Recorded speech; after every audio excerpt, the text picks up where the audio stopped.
alguno más que se irá sumando con el correr de los minutos. ¿Cómo? ¿Es grabarla? Dale, perfecto. A ver, igual creo que la está grabando Lucre, no sé si me está escuchando. Me parece que se estaba grabando, ¿no, Lucre?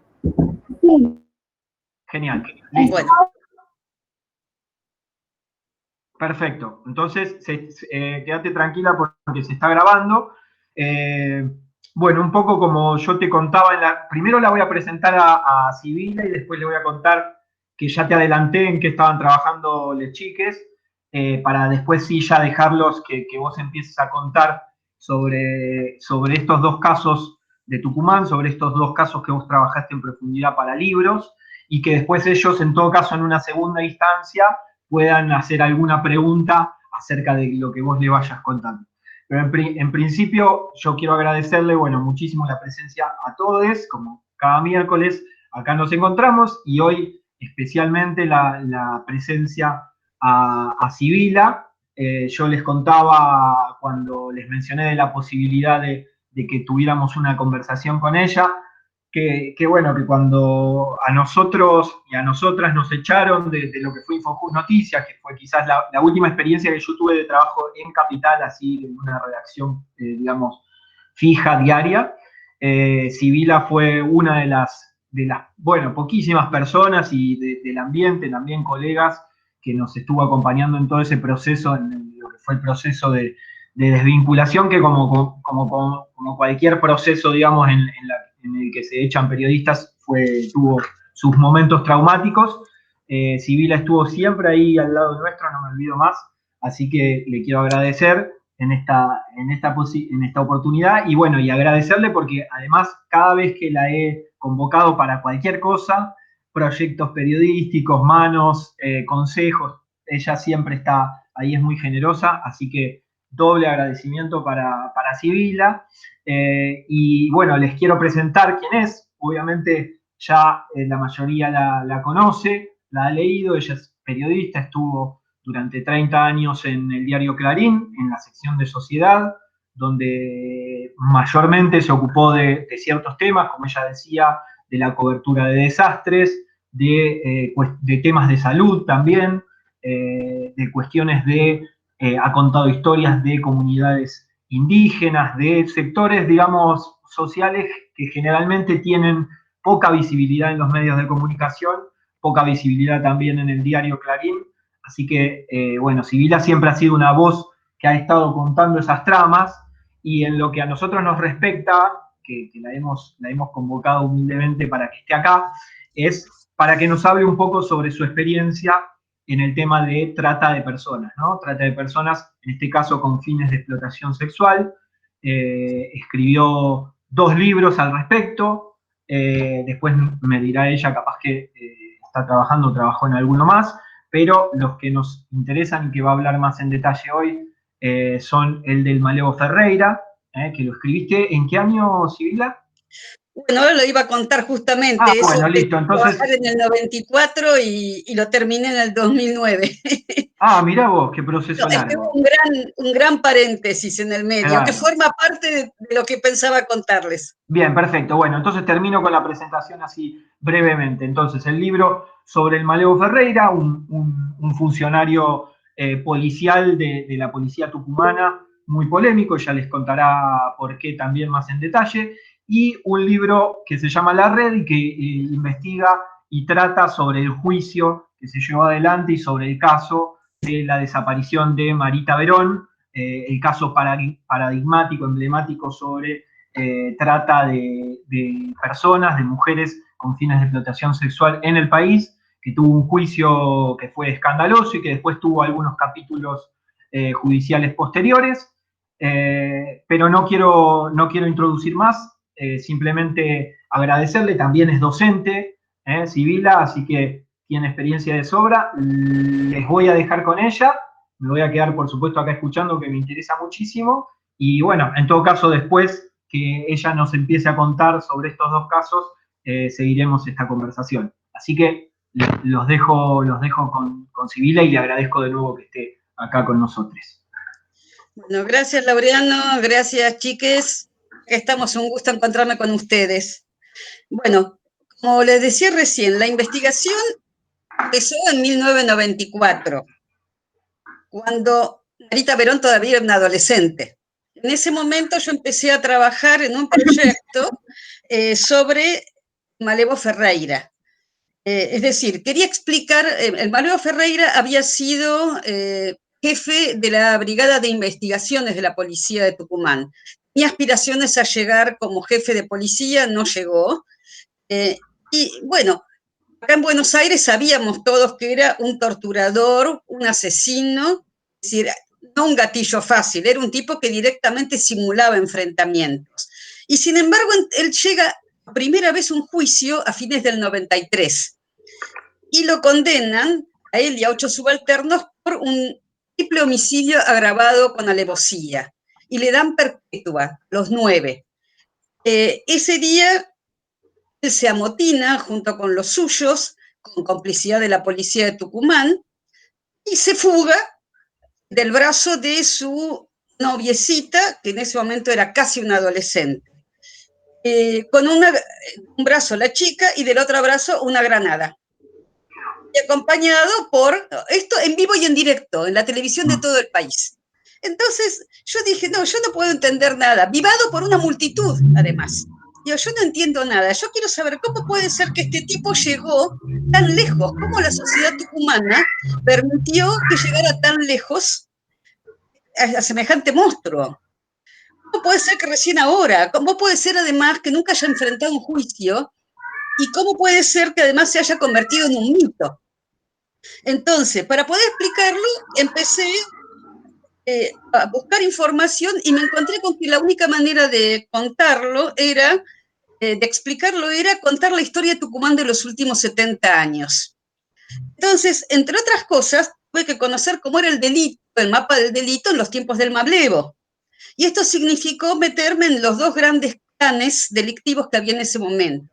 El clan de los Gardelitos, que era un clan de chorros chicos, digamos, no eran tipos pesados, no tenían asesinatos en ese momento, tenía sí robo a mano armada, pero no más que eso, y el clan de los Sales, que sí eran tipos muy pesados, que ya tenían varios asesinatos, tenían también causas por trata sexual. Yo en ese momento ni entendía ni tenía formación en género, claro.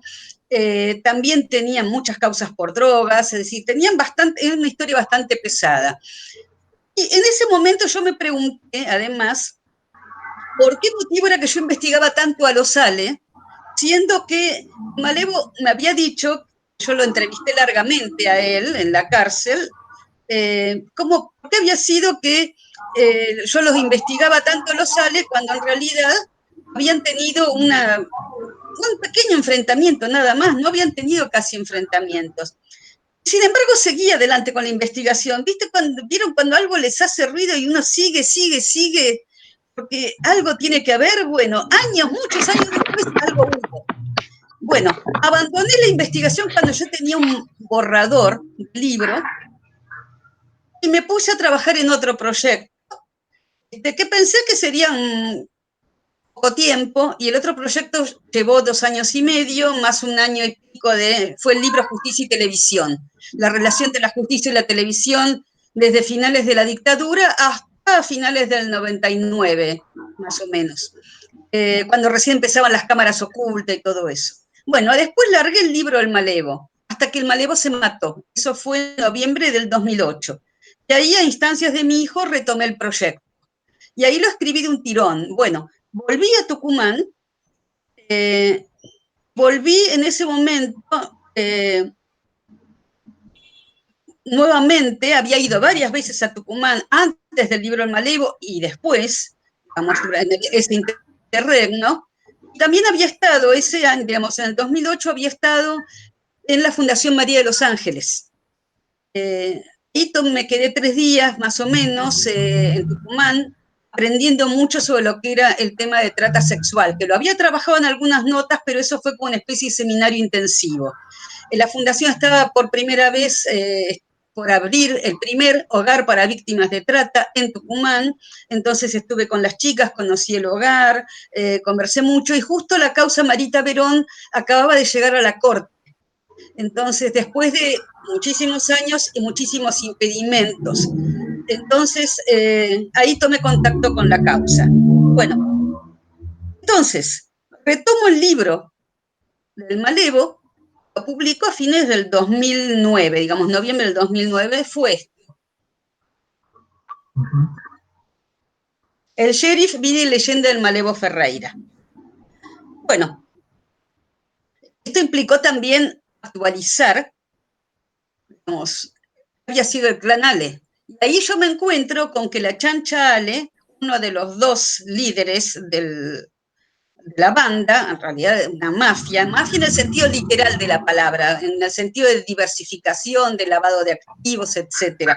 Entonces ahí me entero de que la Chancha estaba involucrado en el secuestro y la explotación sexual de Marita Verón. Pero bueno, no era nada casual de alguna manera. Entonces, yo ya tenía una formación en género, ya conocía la temática de trata, así que el tema me interesó muchísimo. Obviamente, ese plus se lo puse cuando cerré el sheriff. Bueno, después de eso, entonces digo, voy a seguir con el tema de trata sexual. A mí las investigaciones periodísticas me gustan cuando son multidisciplinarias. No aguanto el monotematismo, me aburre mucho. Y el tema trata sexual permite hablar de política, de economía, de psicología, de cultura, de delito, de hablar de la sociedad en general, es decir, permite muchísimas cosas. Dije, bueno, ahora podría seguir con un tema de trata. Bueno, pero no voy a hacer un tratado de trata porque es un embole. Digo, bueno, podría tomar un caso. Digo, bueno, podría tomar el caso Marita Verón, pensé. Pero, ¿qué pasaba? Pues yo no podía tomar el caso Marita Verón sin ir a entrevistar a la Chancha Ale. Ahora, yo no había presentado el sheriff en Tucumán porque en ese momento la Chancha estaba muy fuerte, ¿eh? Y no iba a meter la cabeza en la boca del león. Así que descarté por completo la idea de hacer ese libro. En el 2010 empecé a trabajar con otro proyecto sobre Tucumán, sobre la persistencia de los efectos del terrorismo de Estado en Tucumán. Era algo que me venía llamando la atención desde bastante tiempo, desde los primeros viajes a Tucumán, en el 80, o sea, antes del sheriff, antes de todo eso, notas que hacía por otros temas, y entonces pensé que sería un buen tema, digamos, pensé que había algo más allí para buscar. Empecé a encontrar un montón de historias, no me voy a concentrar en eso, pero son, digamos, eso iba a ser humantes. Empecé a trabajar en ese proyecto en el 2010. Son relatos sobre historias o situaciones reales, tomados desde el presente o desde los últimos años, muestran, dejan al descubierto la persistencia de los efectos del terrorismo de Estado en Tucumán. Chicos, ¿me pueden esperar un segundo que voy a buscar un vaso de agua? Sí, ningún problema. Y yo aprovecho porque me traje el agua del mate, pero fría, sin calentarla. Así que voy a calentarla.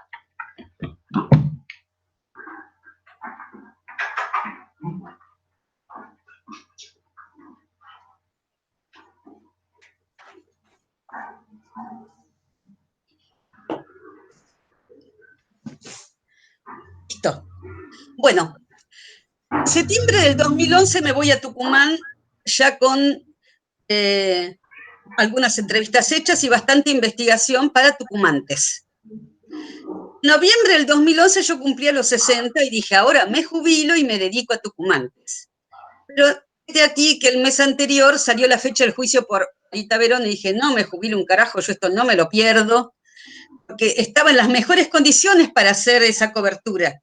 Conocía el tema, conocía la provincia, conocía lo que había atrás, conocía bien a fondo todo el clan de los Sale, tenía una relación muy cercana con Carlos Garmendia, que era el principal abogado de la Fundación María de los Ángeles y de Susana Trimarco. Ya nos habíamos hecho amigos porque él incluso me había ayudado con algunas cosas de Tucumantes. Entonces dije, yo esto no me lo pierdo. Y dije, bueno, me jubilaré 2 o 3 meses más tarde. Al final terminé jubilándome un año y pico después.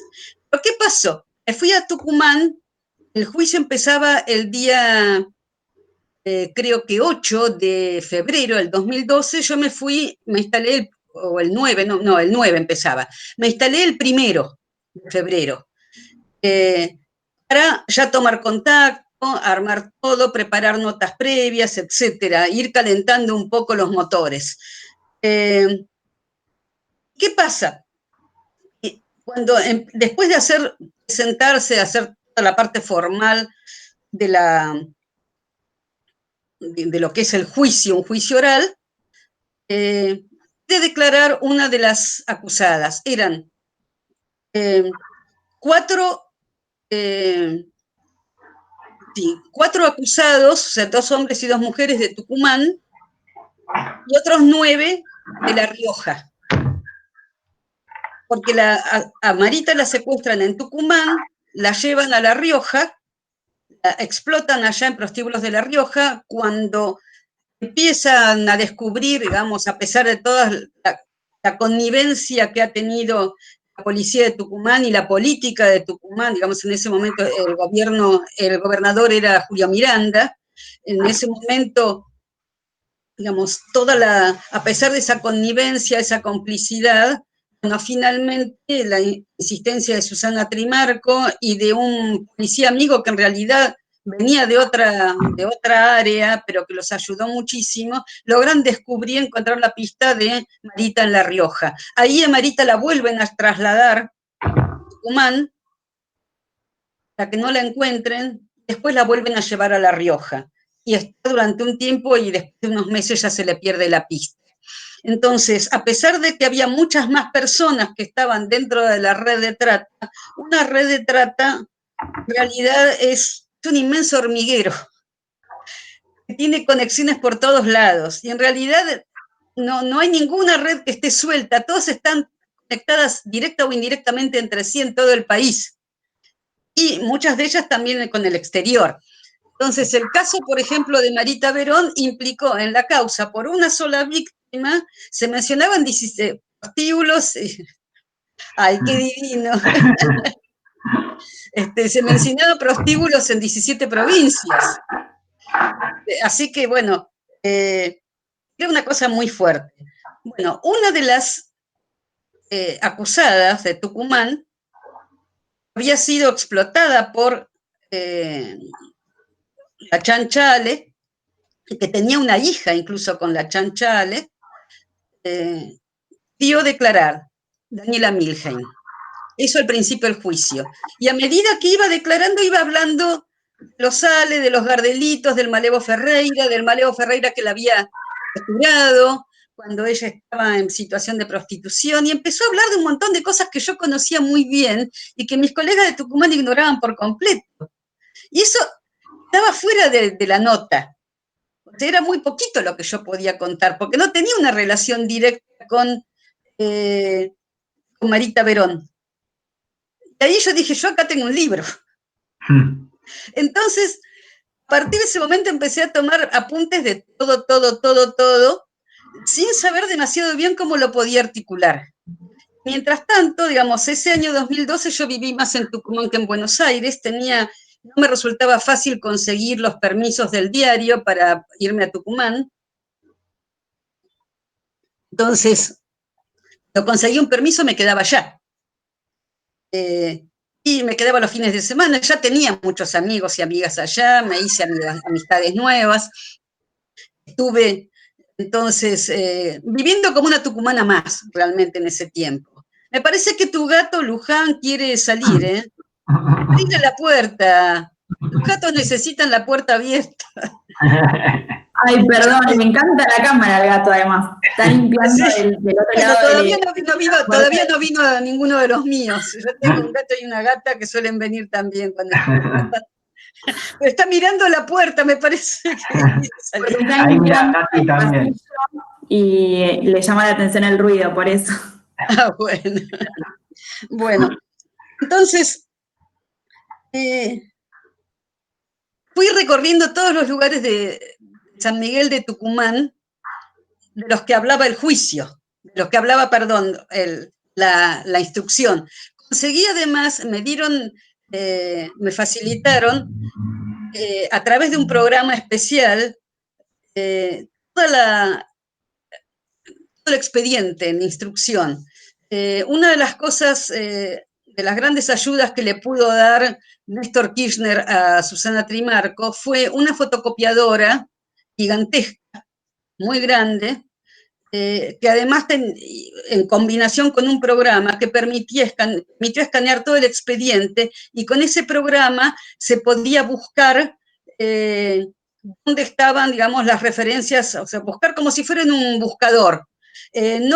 No tan efectivo como el Google o como puede ser el Explorer o algo de eso, mucho menos efectivo, pero de todas maneras una cosa es tener eso y empezar a buscarlo de ese modo, y otra cosa son 36 cuerpos expediente. Entonces, eso resultó muy útil. Yo tenía ese programa en la netbook, entonces eso me sirvió para ir preparándome para cuando venían, o sea, obviamente a las declaraciones más importantes.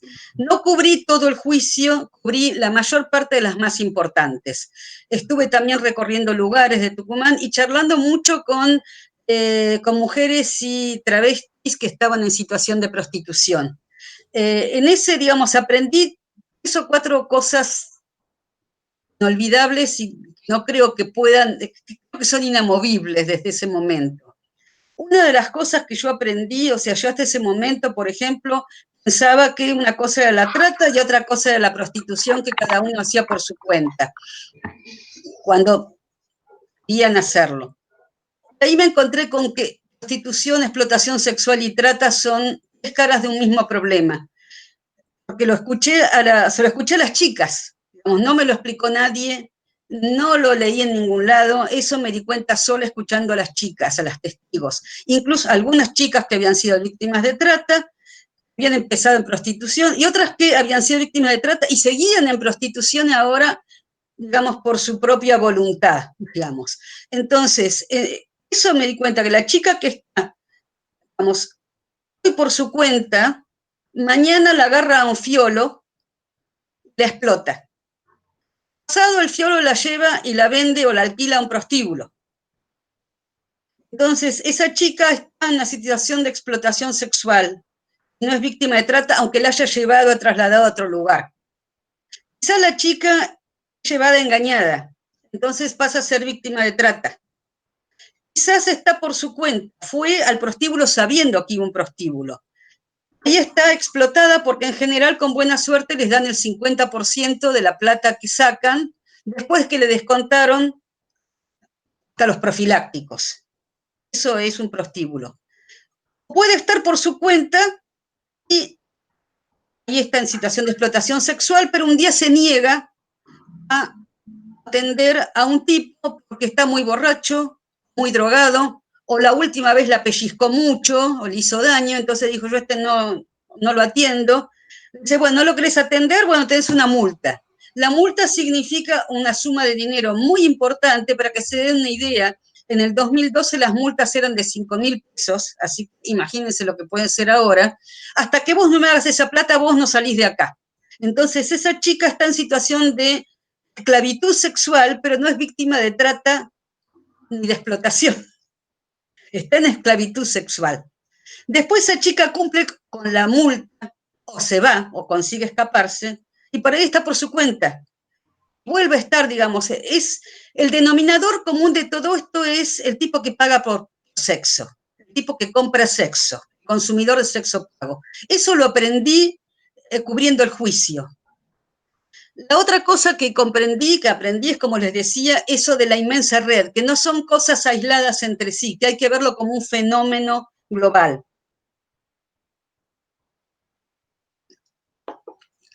Entonces, mientras tanto, sí, ya tenía la idea del libro y empecé a leer, a estudiar. Empecé a leer mucho sobre la legislación en la Argentina, legislación en otros países. Ese año empezaron a hacerse leyes provinciales y ordenanzas prohibiendo prostíbulos. En realidad los prostíbulos están prohibidos desde el año 37.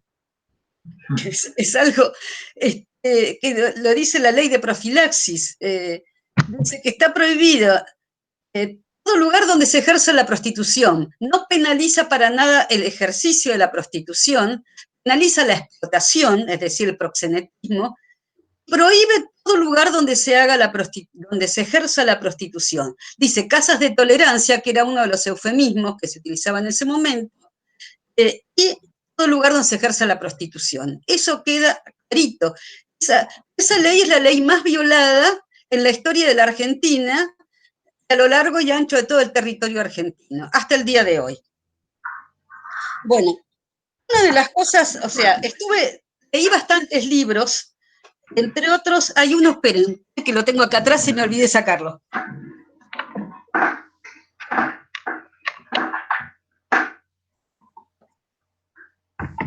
Este libro, Prostitución y Rufianismo, de Rafael Yelpi y Héctor Cini, es un libro que yo ya había leído antes, creo que salió en el 93 o 94, que habla sobre Rosario, cuando Rosario de la Chicago, Argentina, y la red de trata de la Sui Migdal, que fue una red internacional. Releí ese libro, me compré Esclavas del Poder, de Lidia Cacho. Lidia Cacho es una periodista mexicana que ha investigado muchísimo y que también ha sufrido en carne propia porque la han mandado, digamos, a la cárcel directamente, y no sé si seguirá ahora estando clandestina.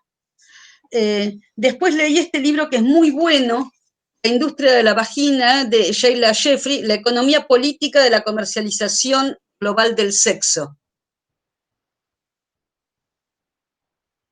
En realidad el título original es La vagina industrial. Es un muy buen libro realmente. Y venía leyendo un libro para tucumantes, Palabras para decirlo, Lenguaje y exterminio, de Perla Sne. Perla es una psicoanalista y poeta argentina, que estaba haciendo en ese momento, digamos, había hecho poco antes su tesis de doctorado sobre el lenguaje oficial del Tercer Reich.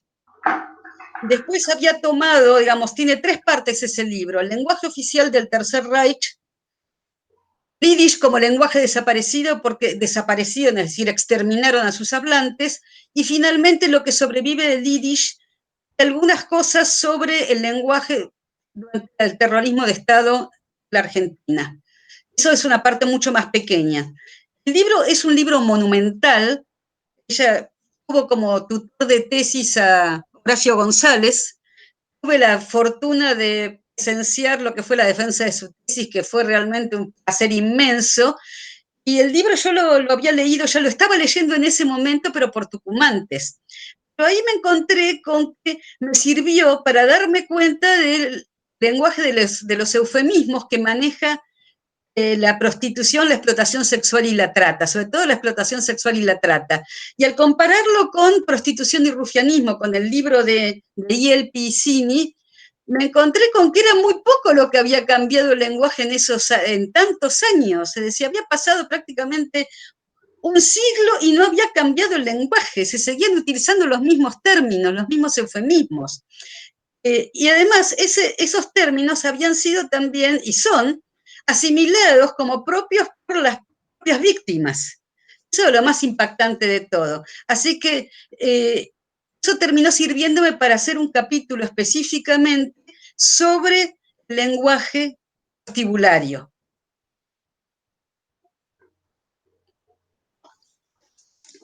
Bueno,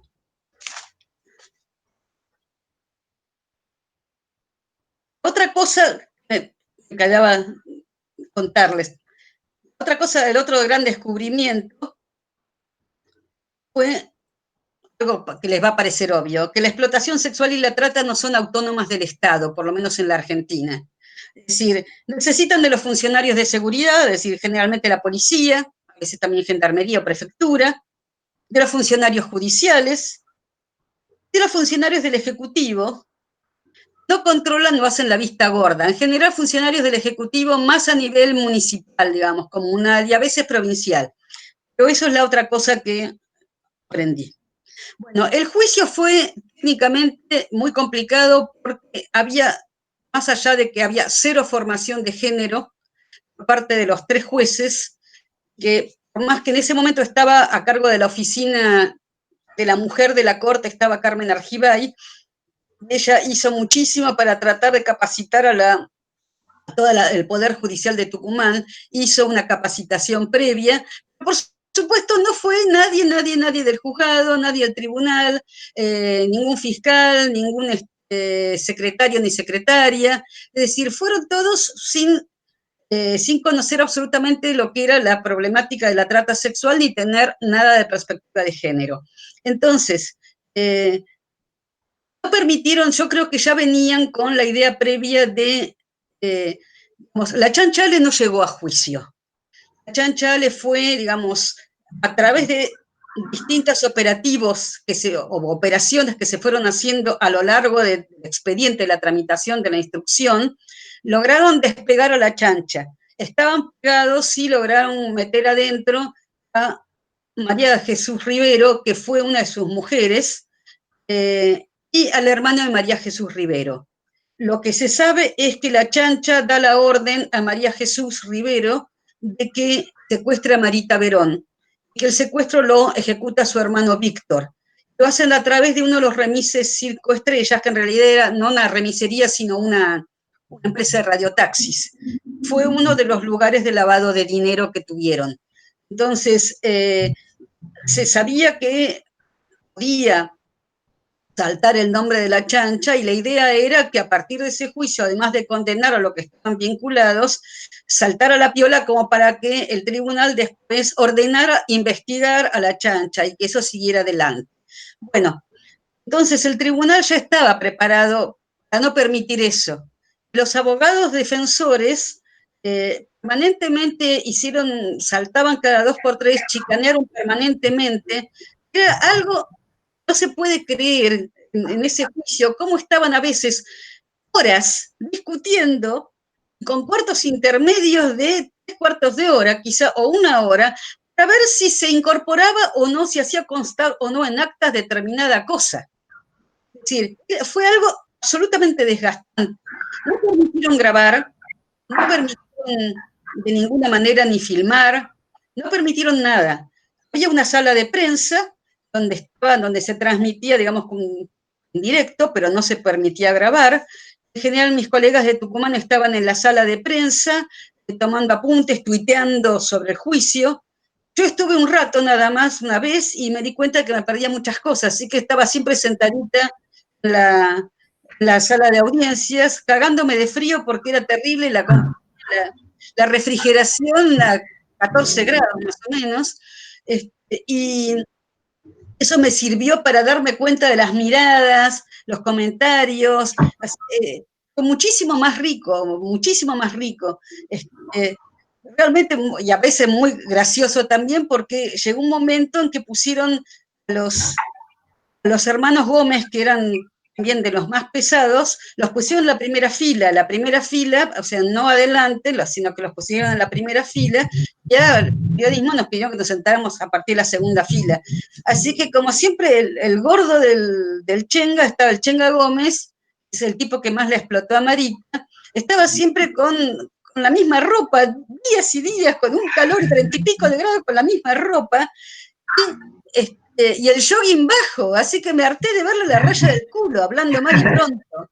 Llegó un momento que no aguanté más y le pedí al ventana que estaba de custodia en la sala, de decir, por favor, no podía decirle que se subiera a los lienzos, porque era insoportable eso. Era insoportable tenerlo siempre delante. Pero bueno, hasta ese tipo de cosas que a mí después en el libro me sirvieron como para romper un poquito y aflojar y que no fuera todo tan denso, ¿no? Entonces, bueno,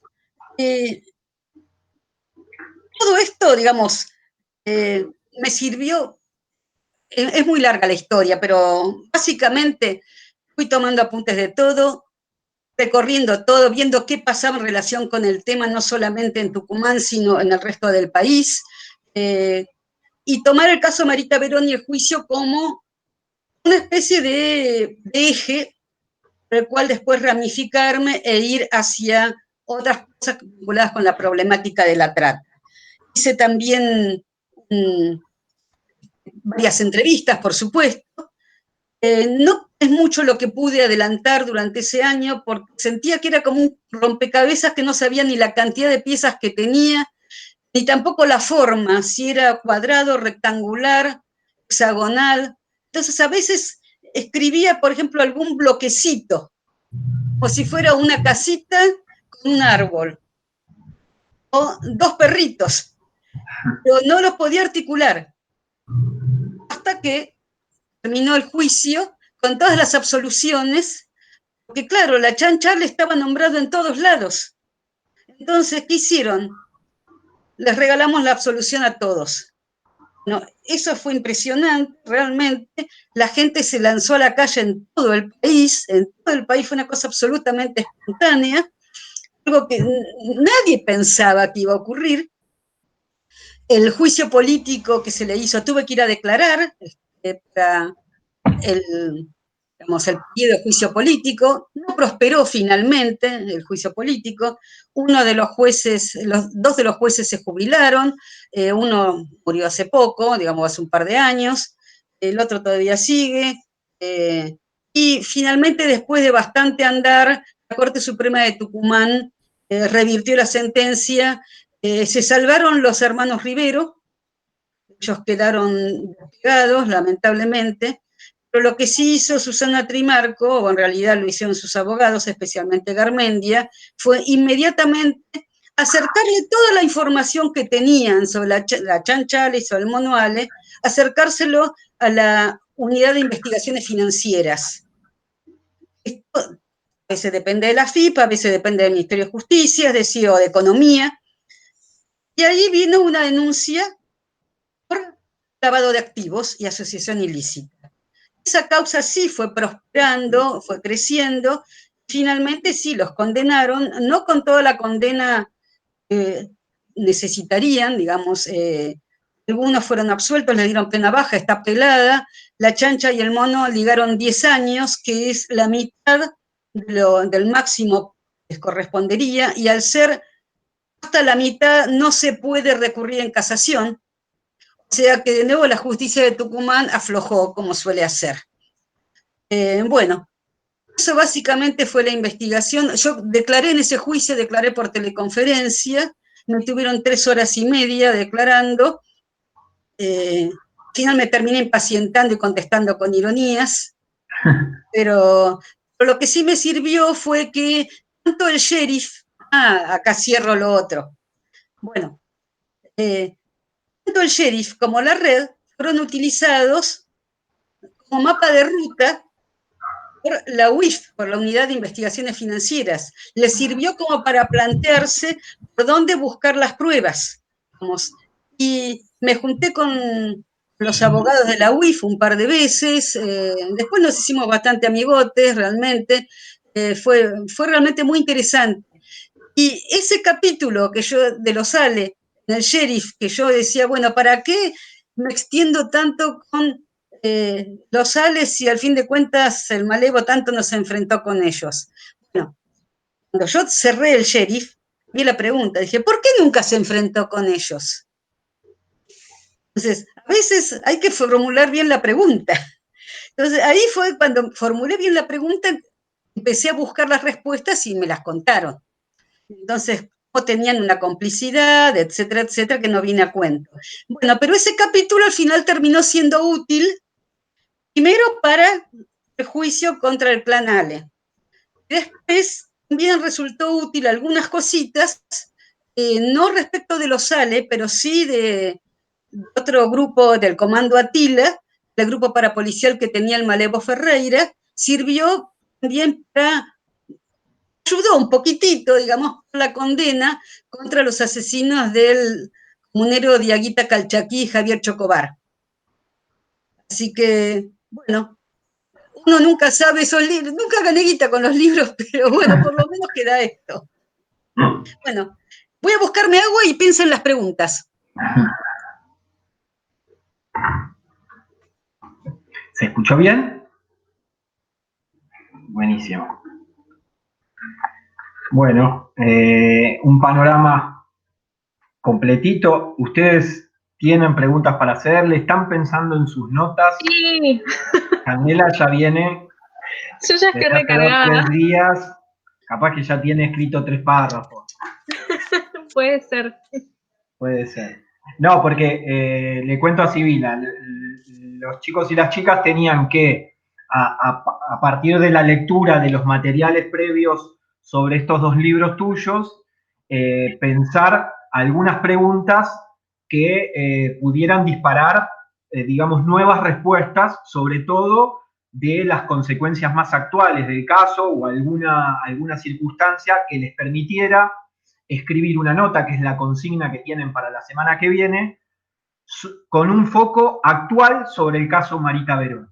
Digamos que en lo judicial quizás ya tiene, no hay alguna novedad muy reciente, pero hay un montón de cuestiones, como vos decías, Sibila, que son continuidades, que no han, por supuesto, no se han terminado, y bueno, esa especie de olfato periodístico que están entrenando tiene que ver con encontrarle un foco, digamos, novedoso al caso de Marita Verón y poder vincularlo a alguna cuestión más actual. Así que un poco eso, se prepararon algunas preguntas, entiendo yo, para hacerte sobre la investigación y sobre el caso. Cuando quieran. Buenas tardes, Sibila, un gusto. Me llamo Cande, seguramente estará mi nombre por algún lado. Bueno, antes que nada, agradecerte por esta comunicación, es un honor estar hablando con vos. Digamos como que preparé 2 preguntas. La primera tiene que ver con tu investigación, meramente sobre la red. Y quería consultarte, vos estuviste hablando de las cosas que te ayudaron a esbozar ese mapa que la justicia no esbozó. Quiero saber qué complicaciones tuviste a la hora de investigar. Y la segunda tiene que ver con este foco más cercano, digamos, actual. Y quería preguntarte qué opinas acerca del Sistrata federal, que, bueno, teniendo en cuenta que ayudó a aumentar en un 95% el número de víctimas rescatadas. La primera era, no, los inconvenientes que tuve con la investigación no fueron inconvenientes míos, fueron los inconvenientes que tuvo la investigación en sí misma. Es decir, esa connivencia inmensa, política. Hubo 2 cuestiones en Tucumán importantes que yo ya las conocía porque las había investigado para el sheriff y sobre todo para Tucumantes, lo que llevaba haciendo Tucumantes, que son, por un lado, la matriz de terror que tiene Tucumán. Eso viene del terrorismo de Estado y es muy fuerte. Muy largo el tema, no me voy a explayar en eso. Pero esa cuestión de terror hace e hizo que muchas personas que habían sido testigos, que podían aportar información a la causa, no declararan, incluso se borraran. Alguno que haya desaparecido de sus lugares, que no se sabe si lo mataron, si se fue por su cuenta o qué. Digamos, esa matriz de terror sigue estando presente hoy en día, digamos, un poco menos en los últimos 4 o 5 años, pero sigue estando presente. La otra cuestión que tiene es lo que yo llamo la promiscuidad ideológica de Tucumán. En medio de ese terror, en una provincia muy pequeña,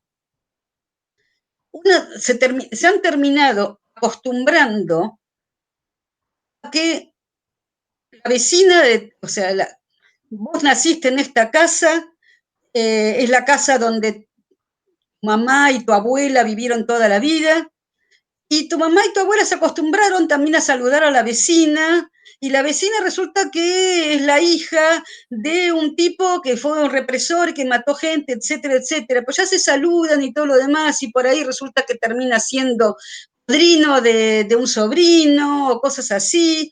Entonces, ese tipo de cosas se dan, se terminaron acostumbrando porque no había otra manera de sobrevivir. Sobre todo en lo que es el Gran Tucumán, que es un enorme conglomerado.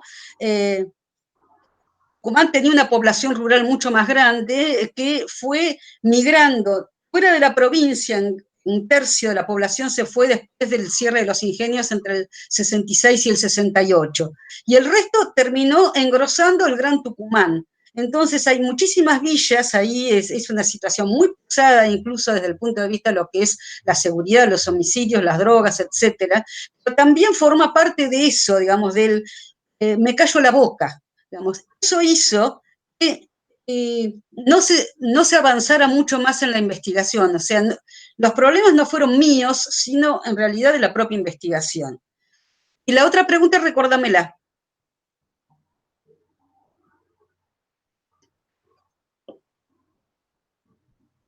Perdón, había desenchufado los auriculares para grabar la respuesta. Tiene que ver con qué opinás, ya que tratás este tema, justamente de la trata, del Sistrata Federal, que, bueno, es justamente lo que se llevó a cabo con el gobierno anterior, que ayudó a la recuperación de 95% de víctimas y, bueno, ayudarlas en ese sentido. ¿Qué opinas sobre eso?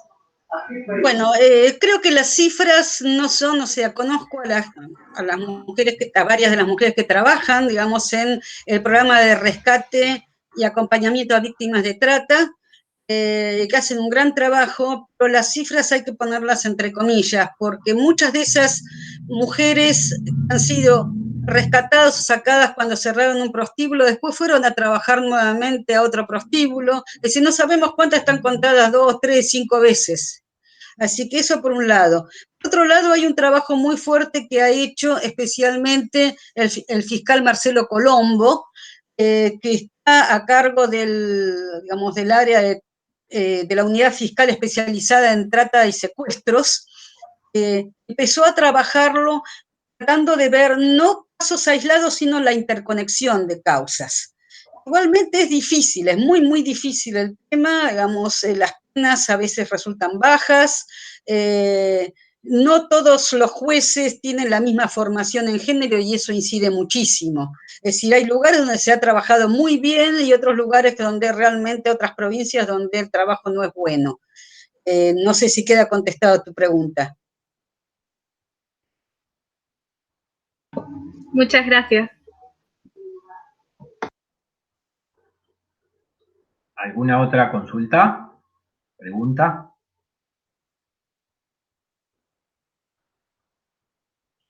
Nati, ¿se está preparando o no? Bien. Sí. Yo, Laureano. Sí. ¿Qué tal? Buenas tardes, Sibila, un gusto. Estuve leyendo mucho sobre lo que es la legislación y todo el acompañamiento que el Estado le debería dar a las víctimas de trata a todo nivel. Y la ley, la verdad que es muy completa y es muy linda, pero de acuerdo a la experiencia que usted tuvo y con las chicas que habló y los casos específicos, si realmente ese acompañamiento se da y a qué nivel, ¿no? Porque la ley es hermosa, pero hay que ver si realmente si se aplica como corresponde. No, ese es el problema. En general, el acompañamiento es hasta que pueden declarar en el juicio, por lo menos en la asistencia psicológica, y no mucho más que eso.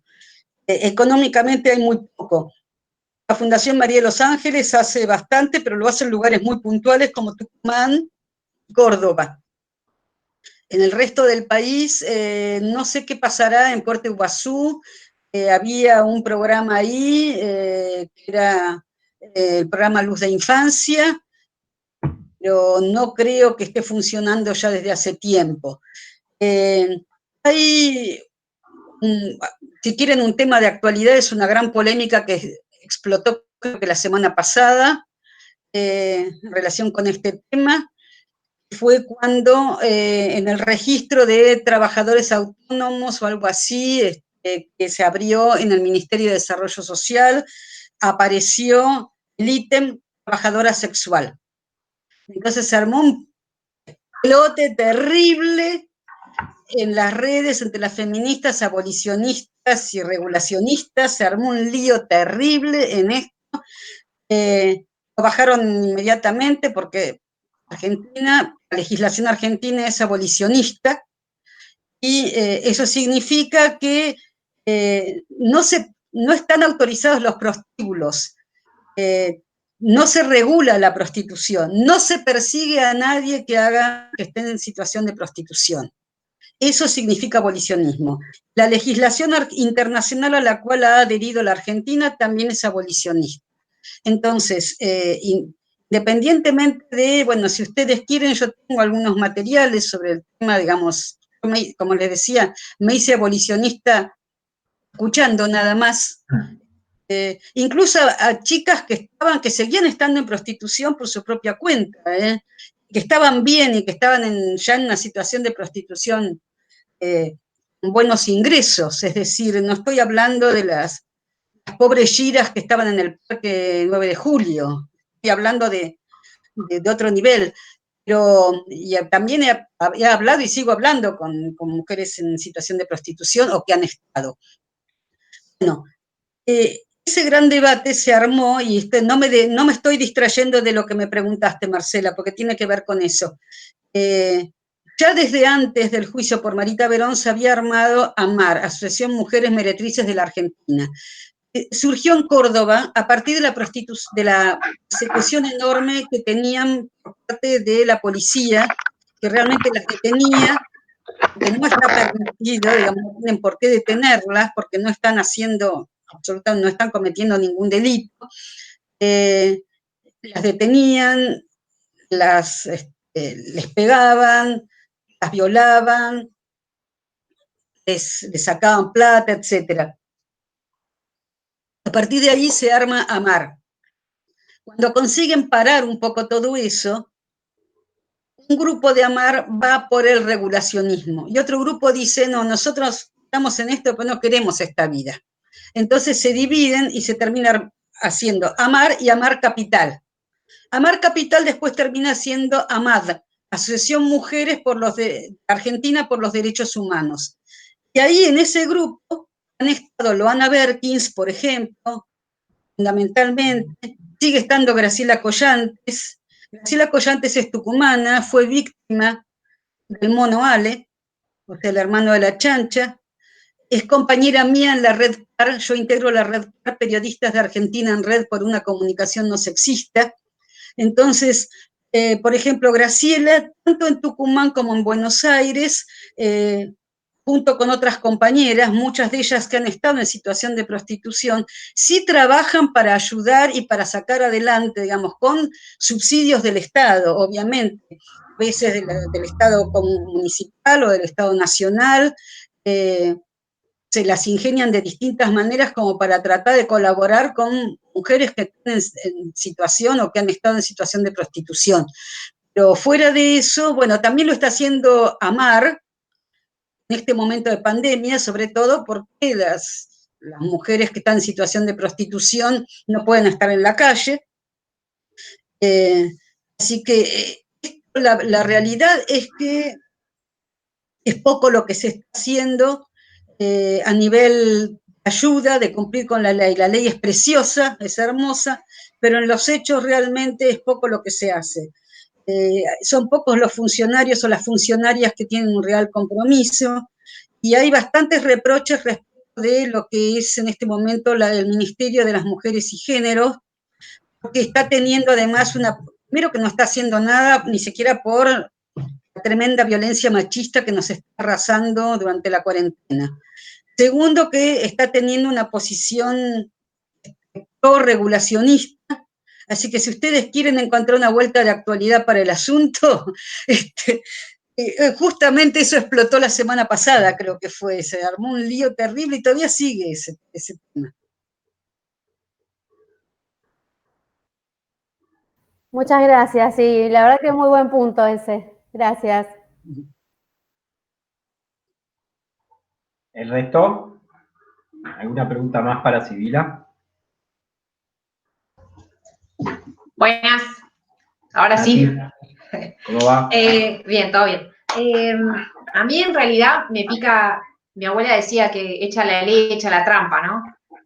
A mí me queda picando que digamos, estos años que supongo que Susana siguió buscando y creo que no va a descansar nunca hasta que la encuentre a la hija. Sí, obviamente se siguió metiendo y comprometiendo con el tema, obviamente logró un montón de cosas en los últimos 20 años gracias a justamente la búsqueda de su hija. Lo que sí se hace mucho hincapié en los últimos 5 o 6 años es que hecha una ley, que justamente como la que estaban hablando y mencionando ustedes recién, se hace mucho hincapié en las trampas que empezaron a surgir para que, digamos, para que no sea tan fácil atrapar a estos sujetos que claramente, como decís vos, son una magia, está clarísimo, porque la prostitución es uno de los negocios, es un conjunto de negocios. Para vos, en realidad, a nivel legislativo, ¿habría que seguir haciendo hincapié en modificar o en incrementar alguna otra ley que complemente a la que ya se hizo? No, Nati, no creo que sea necesario eso. Lo que pasa es que el consumo de prostitución tiene que ver con una cultura machista, una cultura patriarcal. Entonces, lo que hay que hacer en primer lugar es que la prostitución existe porque existe la demanda de sexo pago. Si no existiera demanda de sexo pago, no existiría prostitución. Dicen, sin prostitución no hay trata. No, sin clientes, como dicen, sin prostitución no hay trata. En realidad, sin clientes no hay prostitución y sin prostitución no hay trata. Hay que reponer la primera parte de ese eslogan, digamos. Sin clientes no hay prostitución y sin prostitución no hay trata. Lo que hay que cambiar es el paradigma del chico que debuta en un prostíbulo o con la mucama o con la India, por ejemplo. Vi una noticia en ¿Qué pasa Sal? Justamente la vi creo que hoy o ayer. De nuevo el chineo, es decir, los jóvenes criollos que van, se agarran a una indígena, en este caso una chica huichí, la emborrachan y la violan en grupo. En las provincias del norte, digamos en Salta, Formosa, Chaco, es bastante frecuente, lamentablemente. Entonces, este tipo de cosas son las que hay que erradicar. La ley está bien, lo que hay que hacer es cambiar, o sea, a menos que la única modificación que se me ocurre es la penalización del consumidor de prostitución. Pero creo que no da la Argentina para esto y que va a ser menos frustrante tratar de cambiar la cabeza de los varones, y en eso las mujeres también, sobre todo las que somos madres o que seremos madres o hermanas, amigas, también tenemos que colaborar en eso, que, bueno, no estás comprando un cuerpo, no estás alquilando un cuerpo. Ah, me olvidé de otro libro muy bueno, a ver, esperen que lo agarro.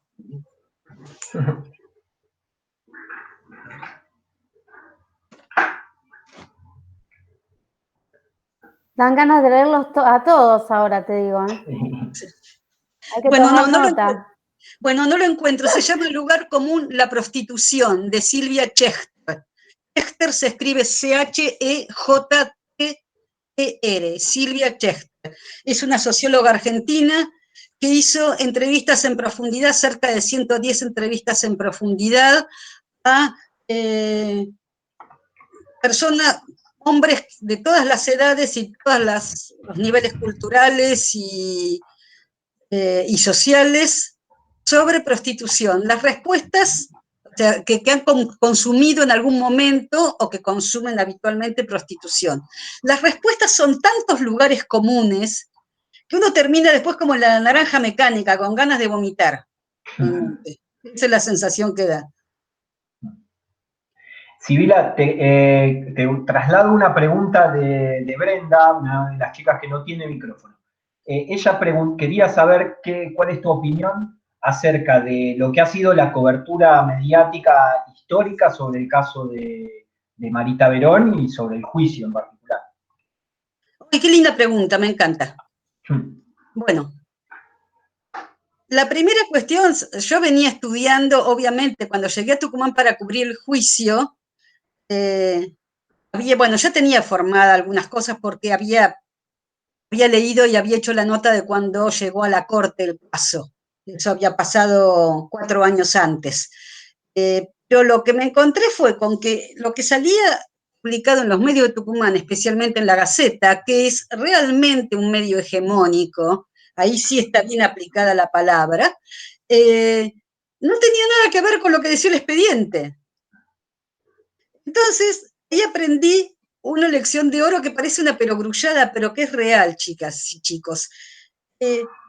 No confíen en lo que dicen los colegas, o salvo para algunas cuestiones muy puntuales, hasta que no vean ustedes con sus propios ojos el expediente, o hasta que no hablen con abogados, abogadas de ambas partes, no estoy seguro de que realmente saben lo que pasó, porque realmente parecían cosas que no tenían nada que ver con lo que decía el expediente. Esa fue una cuestión.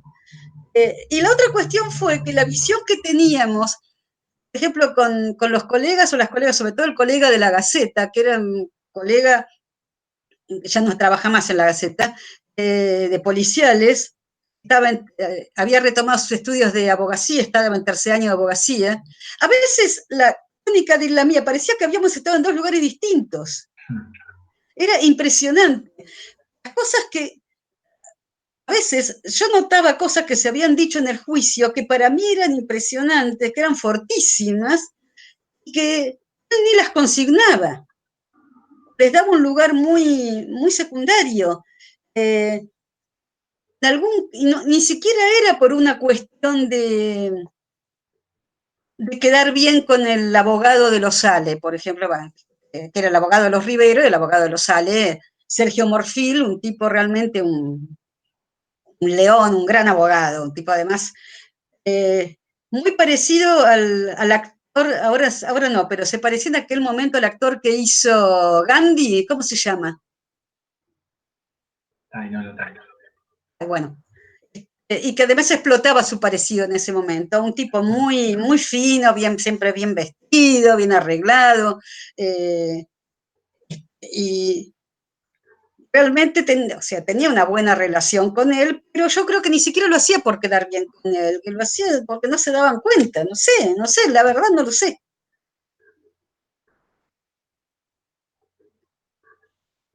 ¿Otras preguntas?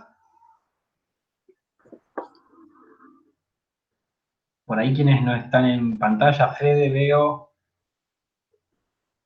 Juli.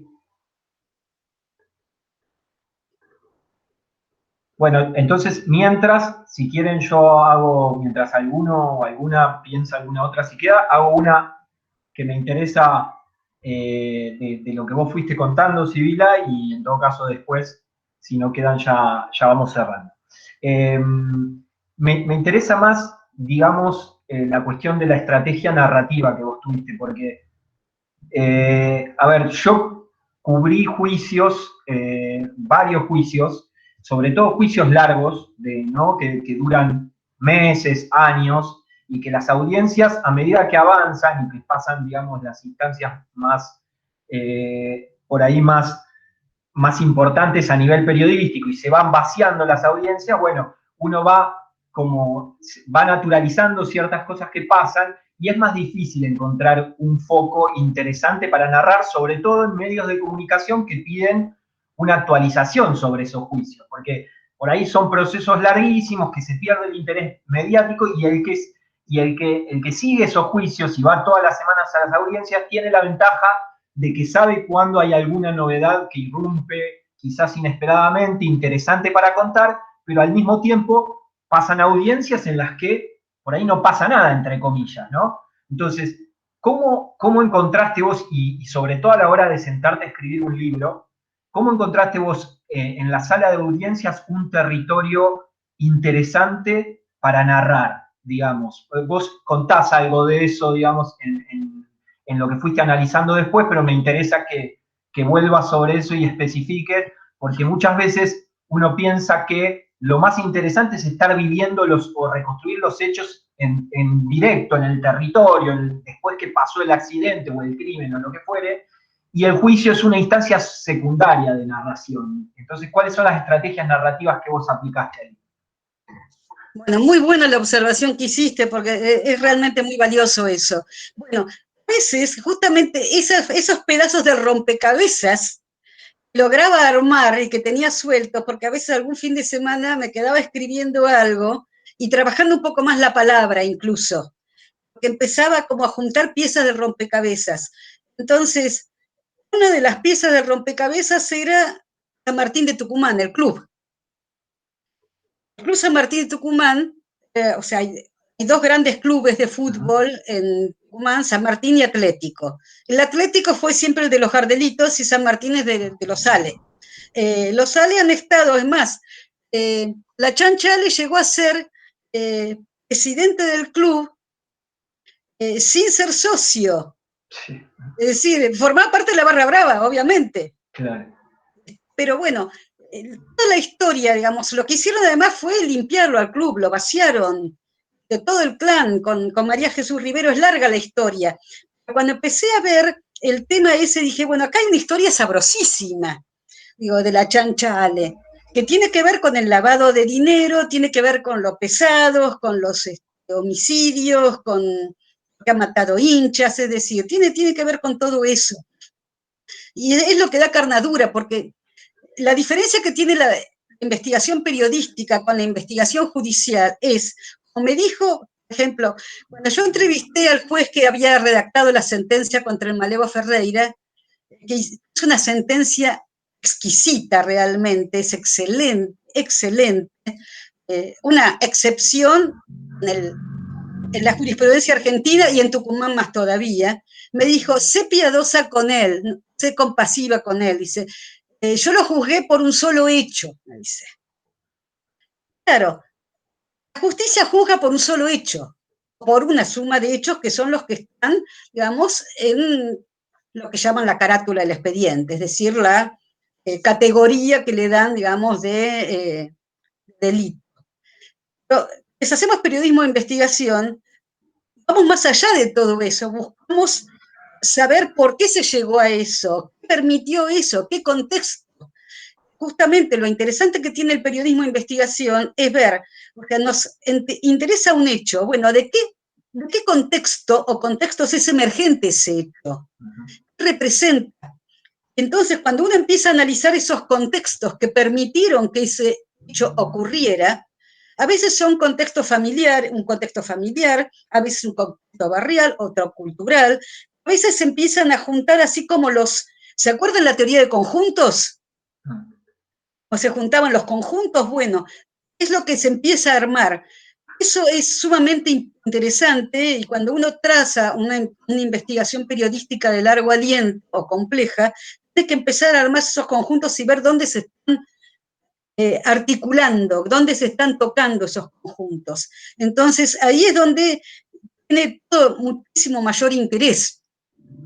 La ubicación, digamos, conocer el barrio donde está, cerca de San Martín de Tucumán, el barrio La Ciudadela, conocer el lugar donde estaba viviendo en ese momento Víctor Riveros, el tipo que la secuestra a Marita, su relación con su vecino, que es un tipo que lo denuncia a Víctor y que después su testimonio y el testimonio de su esposa y las dos hijas fueron descartados, a pesar de que el tipo tampoco era un santo, pero eso sirvió para que descartaran su testimonio. Entonces, todo ese tipo de cosas dan una cuestión cultural, política también. Es decir, hay una foto que yo la describo, es la foto de José Alperovich, gobernador, con la Chancha Ale en la Casa de Gobierno, con María Jesús Rivero, con una maqueta muy grande de cómo iba a ser las refacciones, ampliación y reforma de San Martín de Tucumán. El gobierno de Tucumán, o sea, le hace Alperovich, le metió un montón de plata, no se hizo prácticamente nada de todo eso, se la tragaron. Pero esa foto, por ejemplo, dice un montón de cosas. Entonces, encontrar la historia de esa foto, cómo se llega a esa foto, es mucho más que la cobertura del juicio lineal. A ver, miro que tengo un comentario. Bien. Entonces creo que, bueno, no sé si alguno tiene otra pregunta. Sí, te agrego. Sí, habla Nati, dale. La vamos escuchando y embalamos, ¿viste? De repente había silencio y ahora queremos preguntar todo, hasta el ADN. En realidad me quedé, porque justamente te voy escuchando y voy pensando cómo justamente esos conjuntos, que las que somos más, tenemos un par de añitos más, vimos conjuntos en matemática en primaria. Acá hay varias generaciones que no lo vieron el tema. ¿En el secundario tampoco? No, ya no se da hace años ese tema. En matemática conjuntos no va más. Pero bueno, yo como maestra ya no lo di, así que tengo 48, así que hay unos cuantos añitos. Igual era bueno.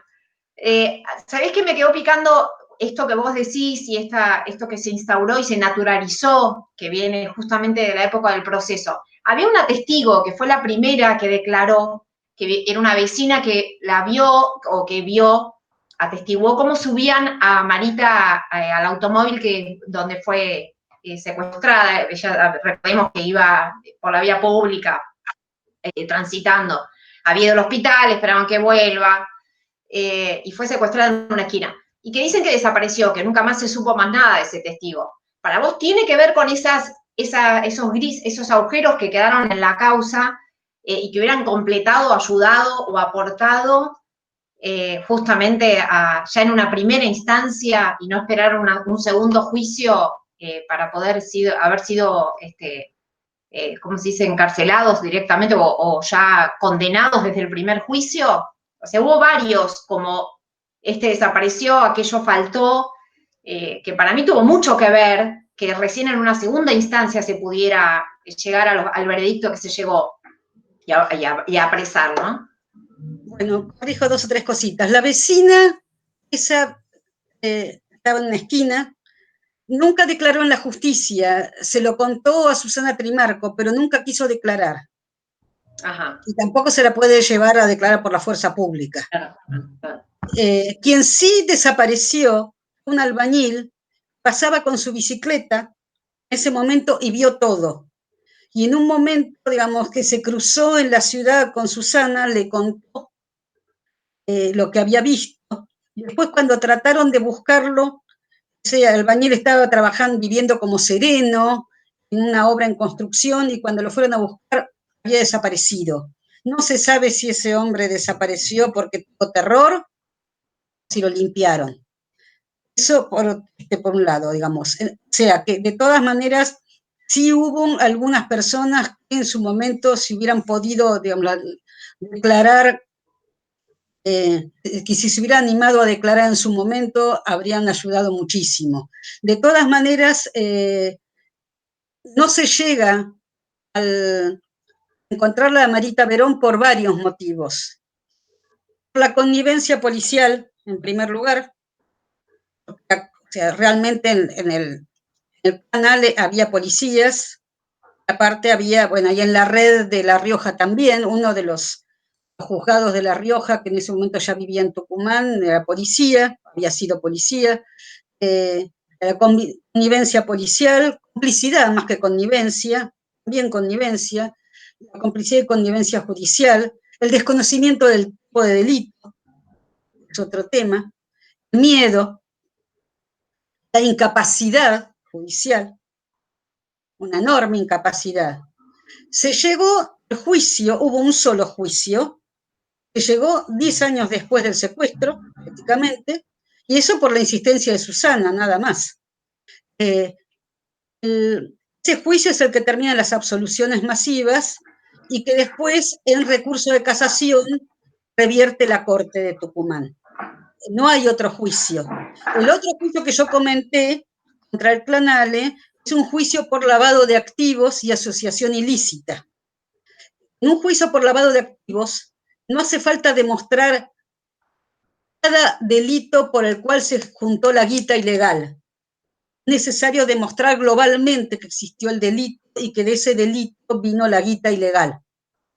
Entonces, eso en ese, digamos, en ese segundo juicio fue vinculado, obviamente el tema de Marita Verón se mencionó, pero fundamentalmente lo que se trabajó fue el tema de lavado de activos y los distintos delitos eran explotación de la prostitución y trata, el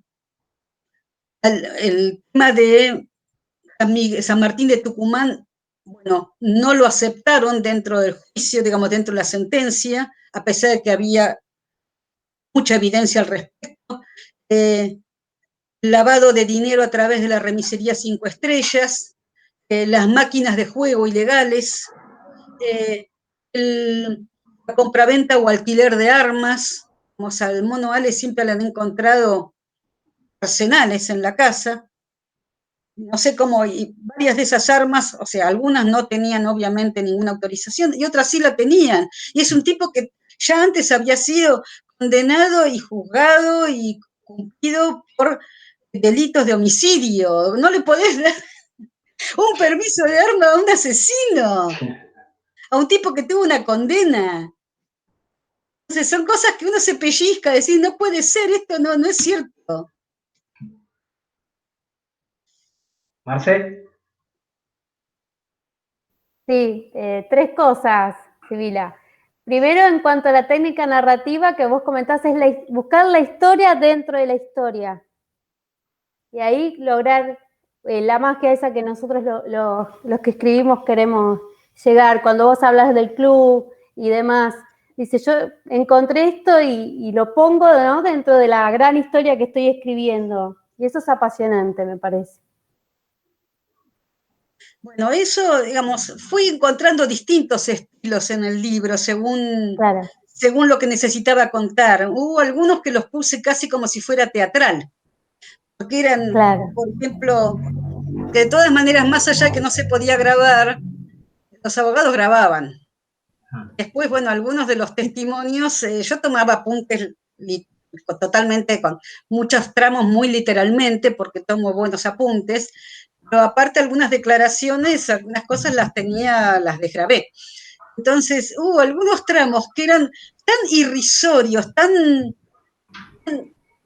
absurdos. La única manera de contarlos era pregunta, respuesta, pregunta, respuesta, pregunta, respuesta, como si fuera una obra de teatro. Entonces, recurrí a esas cosas porque realmente no había que interpretar, había que dejarlo pelado. Otras veces lo hice de otra manera, digamos, utilicé distintas técnicas según lo que necesitaba contar. Claro, perfecto. Y después, otra observación, de acuerdo a lo que estuviste hablando, que nosotros nos preguntamos por qué la ley por ahí no es tan efectiva, es que hay tanta connivencia, vos estás hablando de connivencia policial, inclusive de los poderes del Estado, que es muy difícil también luchar contra eso. Quizás por eso no tenemos el resultado que queremos tampoco. No tengo comentarios que hacer, ya lo dije. Claro. Y la otra pregunta que te quería hacer es si algún momento tuviste miedo, porque no, o sea, estuviste con gente bastante pesada y yo creo que, no sé cómo lo viviste a eso. A mí me hubiese pasado.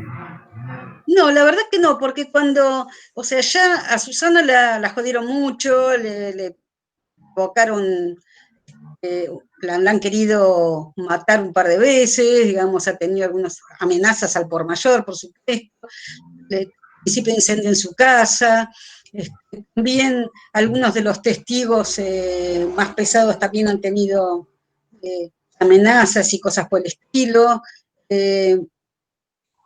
Cuando, bueno, la hermana Berta Povalej, que era una monja del colegio donde estudiaba Marita y que también acompañó mucho a Susana, la atropelló, ya era una mujer muy mayor y la atropelló una moto, es decir, trató de matarla, no la mataron, pero bueno, la tumbaron mal.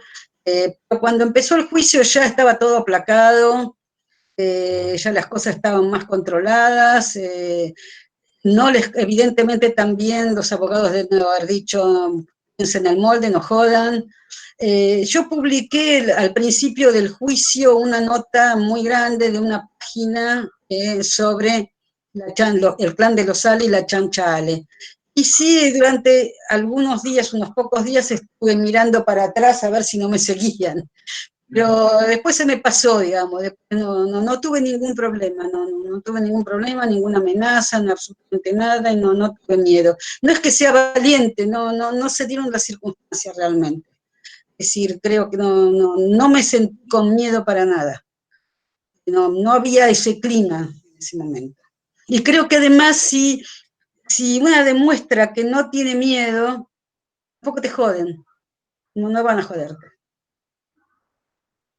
Listo, para mí sos muy valiente igual, Sibila. No creo tanto.